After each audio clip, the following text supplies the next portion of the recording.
नमस्कार सभी को। मैं Bhagwan Ram Godara, department of geography, government Dungar college Bikaner. अब तक हमारी बीए फर्स्ट ईयर के जो फर्स्ट पेपर है, ठीक है, बीए फर्स्ट का पेपर फर्स्ट, उसकी 4 क्लास हो चुकी है। ये 5वीं है। हम देख रहे थे पृथ्वी की उत्पत्ति के सिद्धांत, ठीक है, पृथ्वी की उत्पत्ति के सिद्धांत देख रहे थे। ये अपने जो पिछली क्लास थी उसमें देखा था कि 2 तरह के होते हैं, 2 प्रकार में वर्गीकरण किया गया है, जिसमें एक प्रलयवादी सिद्धांत है, दूसरा विकासवादी सिद्धांत। इसमें से अब तक 4 हम कर चुके हैं।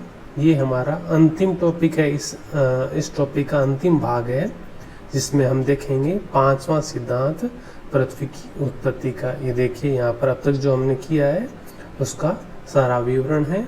ये विकासवादी सिद्धांत थे, इसमें 2 तरह के थे। पहला था कांट का, दूसरा था लाप्लास का। ये हमने दोनों कर चुके हैं। कैटास्ट्रोफी थ्योरी जो थी प्रलयवादी सिद्धांत, इसमें 3 हैं। पहला था जीन्स और जेफरीज का, ये भी हम कर चुके हैं। दूसरा था चैम्बरलिन का, वो भी हम कर चुके हैं।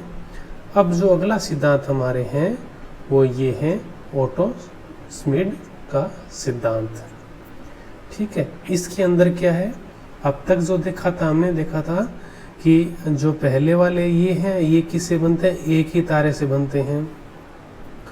दूसरे वाले ये जो है कैटास्ट्रोफिक वाले, इसके लिए क्या चाहिए, 2 तारे चाहिए या कहीं कहीं 3 चाहिए। तो ये इनको बोलते हैं द्वितारक, ठीक है। ये थे एक तारक। अब जो हमारा ये सिद्धांत है मीटेराइट हाइपोथेसिस ऑफ ओटो स्मिड, इसमें क्या करता है कि 1 या 2 की बात नहीं करता। ये कहता है ओटो स्मिड कि जितने भी ब्रह्मांड में अपने जो सौर मंडल में ग्रह बने हैं वो किसी 1 या 2 से नहीं बने हैं। वो किससे बने हैं, अलग अलग बने हैं, कई तरह के पदार्थों से बने हैं, कई स्रोत हैं इनके। तो कुल मिला के इसका जो मेन जो हाइपोथेसिस एज्यूम क्या करता है, ये कहता है कि formation of sun and the planets from different sources, ये लाइन को अपने को ध्यान रखना है, अलग अलग स्रोतों से बना है। प्रत्येक ग्रह और उपग्रह सूर्य समेत किससे बने, अलग अलग स्रोतों से बने हैं। इसका जो इसका अपना सिद्धांत है, इसको हिंदी में कहते हैं ओटो स्मिड की अंतरतारक धूल परिकल्पना। ये भी एक तरह की परिकल्पना है, जिसमें अंतरतारक धूल पर ये फोकस करता है। अंतरतारक धूल क्या होती है कि जो ब्रह्मांड में बिखरी हुई मिट्टी थी वो उसको अंतरतारक धूल कहते हैं, बहुत से तारों के मध्य जो थी। तो यहाँ आपने देखा था ना, ये कहता है कि डिफरेंट सोर्सेस से बना है, अलग अलग स्रोतों से बना है। तो सारे जो ग्रह और उपग्रह और सौरमंडल के जो पिंड है वो किससे बने, ये जो अंतरतारक धूल थी इससे बने। इसमें क्या था कि एक समय ऐसा था जब सूर्य का उद्भव हो रहा था, इवोल्यूशन हो रहा था, विकास हो रहा था इसका सूर्य का।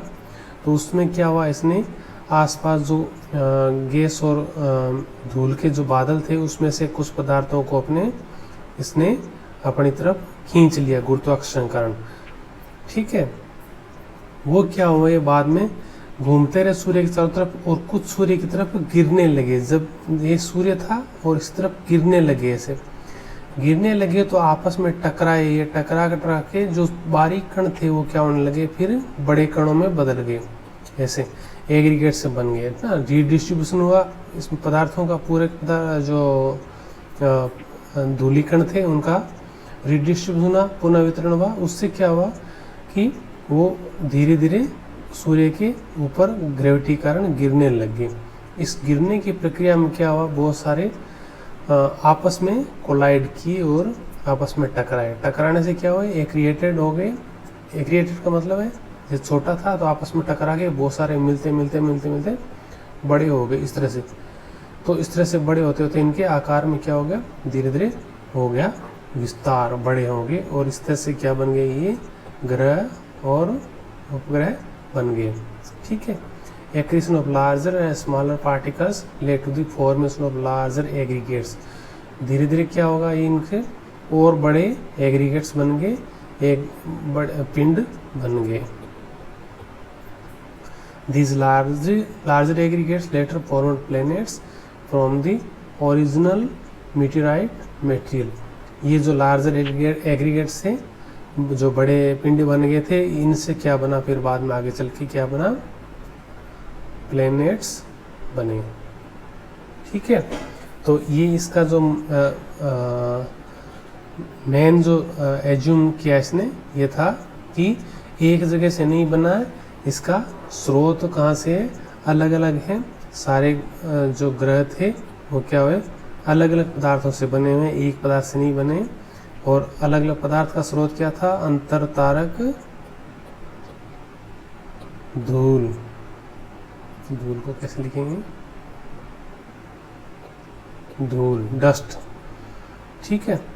ये इसका सिद्धांत था, लेकिन इसकी जो आलोचना होती है वही सब जो कांट से लेकर अब तक होती रही है कि इस धूल का स्रोत क्या था, बताइए धूल कहाँ से आई।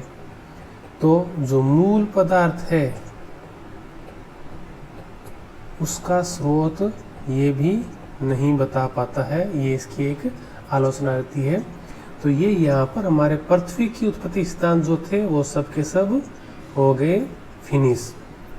अगला जो टॉपिक आएगा हमारे 6 नंबर क्लास में, वो होगा पृथ्वी की